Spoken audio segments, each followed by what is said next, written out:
Hi friends, welcome back our channel. So ఈరోజు అయితే మనం అయితే గోల్డెన్ టెంపుల్ చూసుకున్న తర్వాత అయితే అరుణాచలం అయితే చేరుకున్నాము. సో అరుణాచలం చేరుకున్న తర్వాత అయితే మొత్తం ఫుల్ బార్గెట్స్ అయితే పెట్టారు బయట అంతా చుట్టుపక్కల. సో లోపలికి అయితే ఎలాగోలాగా అయితే ఇక్కడ లాడ్జి వాళ్ళు అయితే మనకైతే లోపలికి ఎంట్రీ చేశారు.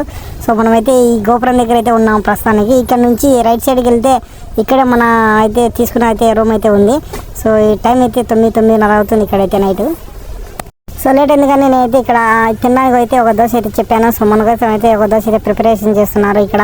సో దోశ అయితే ఇక్కడైతే 50 రూపాయలు. సో పర్వాలేదు, కొంచెం అయితే తినచ్చు. ఈ గోపురం పక్కన అయితే ఈ హోటల్ అయితే ఉంది. మన ఏపీ పనులు అయితే ఒక 5-6 అయితే ఇక్కడికి అయితే వచ్చేసాయి ఫ్రెండ్స్. నేనైతే ఇక్కడ నుంచి వాళ్ళతో మాట్లాడేసాను. ఒక 2-3 అయితే మాట్లాడారు. సో విజయవాడ నుంచి తెలంగాణ నుంచి అయితే సార్. సో మన అయితే ఇది ఆదిలక్ష్మి రూమ్ అయితే ఇక్కడైతే తీసుకున్నారు నైట్ అయితే. సో వాళ్ళు వెళ్ళిన తర్వాత అయితే నేనైతే రూమ్లోకి వెళ్ళి కీస్ అయితే తీసుకుని లాక్ చేసుకున్నాను కారు. సో పైకి వెళ్ళేసిన తర్వాత అయితే లోపలికి వెళ్ళి 202 రూమ్ అని చెప్పారు. సో మంచిగా అయితే ఉంది. సో ఈరోజు నైట్కి అయితే ఇక్కడ స్టే చేశాను. నెక్స్ట్ వీడియోతో కలుస్తా. Bye friends.